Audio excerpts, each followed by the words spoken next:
குமரன் வந்து விஜய்க்கு வந்து பைக் எடுத்துட்டு வந்து தராரு. அத பார்த்து விஜய் வந்து எப்படிங்க இவ்வளோ சீக்கிரம் பைக் எடுத்து வந்து குடுக்குறீங்க?" அப்படி சொல்லிட்டு கேட்குறாங்க. "அதெல்லாம் அப்படிதான்" அப்படின்னு சொல்றாரு. சரி இந்த பைக்க ஓட்டுங்க. இது உங்க பைக்கா நெனச்சுக்கங்க. நீங்க எங்க வேணாலும் சுத்தலாம். ஜாலியா இருக்கலாம்." அப்படின்னோனே, முக்கியமான விஷயம்" அப்படி சொல்றாரு. "என்ன விஷயம்?" "இங்கலாம் நீங்க சிட்டில ஓட்டுற மாதிரி ஓட்ட முடியாது. ஏன்னா வந்து பார்த்தீங்கன்னா, பாதைகள் எல்லாமே மலை வந்து சார்ந்தது. அதனால ரொம்ப கவனமா, பொறுமையா ஓட்டணும்." அப்படின்னு சொல்றாரு. சரிங்க. ஓகே. நீங்க சொன்னத நான் ஃபாலோ பண்ணிக்கிறேன்." அப்படின்னு சொல்லிட்டு கிளம்ப பார்க்குறாரு. "என்னங்க தனியா போறதுக்கா பைக் கேட்டீங்க? வேற வேற என்ன? காவேரி கூட்டிட்டு போணும்." அப்படி சொல்றாங்க. "காவேரியா?" அப்படின்னோனே, "காவேரி வரமாட்டாளா?" அப்படின்றாங்க. சரி, சரி. Okay, okay. கூட்டிட்டு போறேன்." அப்படின்னோனே, "காவேரி வா கிளம்புறாரு பாரு." அப்படி சொன்னோனே, "விஜய் கிளம்புறாரு." அப்படின்றாங்க. எதுக்கு மாமா? என்ன கூப்பிடுறீங்க?" "விஜய் கூட போக தான்." "என்னது நான் போகட்டுமா?" "ஆமா போ பின்ன. அதுக்கு தானே பைக் வாங்கி குடுத்தேன் நானு. நீங்க 2 பேரும் ஜாலியா சுத்தணும் தானே." அதெல்லாம் ஒண்ணும் வேணாம் மாமா." அப்படின்றாங்க. இங்க பாரு காவேரி, அதெல்லாம் வந்து கிடையாது. புரியுதா? நீ வந்து விஜய் கூட போ. அப்படின்னு எல்லா இடமும் நீயும் சுத்தி காட்டுவல்ல. அவருக்கும் நிறைய விஷயங்கள் தெரியாதுல்ல இந்த ஏரியா பத்தி." அப்படின்னோனே, அது வந்து மாமா அப்படின்னா, "வா காவேரி." அப்படி சொல்லிட்டு விஜய் கூப்பிடுறாரு. சரின்னு சொல்லிட்டு காவேரி வந்து ஏறிக்கிறாங்க.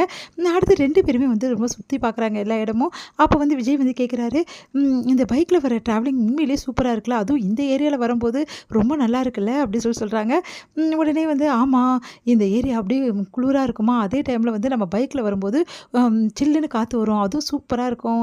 நான் இங்க இருக்கும்போது எப்பவுமே என்னோட பைக்ல தாங்க சுத்திக்கிட்டே இருப்பேன். எனக்கு அதுதான் சந்தோஷம்." அப்படின்னோனே, "அப்போ உன்னோட பைக் அங்க இல்லையா?" என்ன பண்றது? எனக்கு தான் பைக்கே இல்லல்ல அங்க வந்தோனே." அப்படின்னு சொல்றாங்க. "சரி விடு வாங்கிடுவோம்." அப்படின்றாரு. சரி ஓகேன்னு சொல்லிட்டு 2 பேரும் அப்படியே போயிட்டே இருக்காங்க. அப்ப திடீர்னு ஸ்பீட் பிரேக்கர் வருது. அப்பயே வந்து காவேரி வந்து அவர வந்து அப்படியே விஜய் வந்து ஹக் பண்றாங்க. உடனே விஜய்க்கு சந்தோஷம் தாங்கவே முடியல. அப்படியே வந்து தன்னையே மறக்கிறாரு. விஜய் காவேரியோட அழைப்புல 2 பேரும் ஒருத்தர் ஒருத்தர் அப்படியே வெட்கப்பட்டு பார்த்துக்கிறாங்க.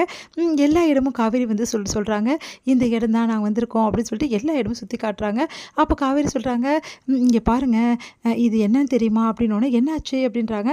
உடனே வந்து ஒரு இடத்துல நிறுத்த சொல்றாங்க. "இந்த இடத்துல நிறுத்துங்க." அப்படின்னோனே, "இங்க பாருங்க, இதுதான் பசுபதி எங்கள ஏமாத்துன தோட்டம்." அப்படி சொல்றாங்க. "என்ன சொல்ற?" அப்படின்னு நடந்த விஷயத்த எல்லாம் காவேரி சொல்றாங்க. "இந்த தோட்டம் தான் எங்க அப்பா வந்து எங்களுக்காக வாங்குனது. ஆனா இந்த பசுபதி ஏமாத்தி இந்த தோட்டத்த அவன் பேர்ல ரிஜிஸ்டர் பண்ணிக்கிறாங்க. பாருங்க எவ்வளோ சூப்பரா இருக்கு." "ஆமா காவேரி ரொம்ப நல்லா இருக்கு." அப்படின்னோனே, இதே மாரி தோட்டம் கண்டிப்பா நீ வாங்குவ. கவலைப்படாத நம்ம வாங்கிடலாம்." அப்படி சொன்னோனே, உடனே வந்து, "அதெல்லாம் எதுக்கு பாஸ் விடுங்க.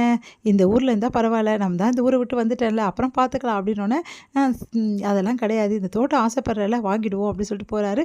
உடனே காவேரி சிரிக்கிறாங்க. இங்க வந்து கங்கா என்ன பண்றாங்க, குமரன் கிட்ட சொல்றாங்க, "நீங்க எதுக்கு வந்து அவர்கிட்ட வந்து பம்மி பம்மி எல்லா வேலையும் செய்றீங்க? நீங்க பண்றது எனக்கு கொஞ்சம் கூட பிடிக்கல." அப்படின்ற மாரி சொல்றாங்க. "இங்க பாரு கங்கா, நான் வந்து வேணும்னு அப்படிலாம் பண்ணல. புரியுதா? அவர் நம்ம ஊருக்கு வந்திருக்காரு. அதனால தான் நான் எல்லா வேலையும் செய்றேன் அவருக்காக. சொன்னா கொஞ்சம் புரிஞ்சுக்கோ. நம்ம நம்ம ஊருக்கு வந்தவங்கள நம்மள தான் கவனிக்கணும். ரொம்ப நல்லா கவனிச்சுங்க போங்க." அப்படி சொல்லிட்டு அவங்க வந்து கோச்சுக்கிறாங்க. காவேரி, விஜய் வந்து ஒண்ணா வந்து பைக்ல சுத்துறத வந்து ராகினி வந்து பார்த்துடுறாங்க. பார்த்துட்டு அதிர்ச்சி அடையறாங்க. "எவ்ளோ சந்தோஷமா இருக்கா இவ!" அப்படின்னு சொல்லிட்டு அப்படியே பார்த்து எரிச்சல் ஆவுறாங்க. உடனே வந்து அவங்க அப்பா கிட்ட கூப்பிட்டு காட்டுறாங்க.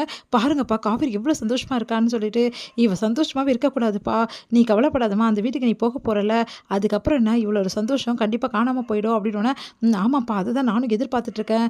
சீக்கிரமா அந்த வீட்டுக்கு நான் கிளம்பணும்ப்பா.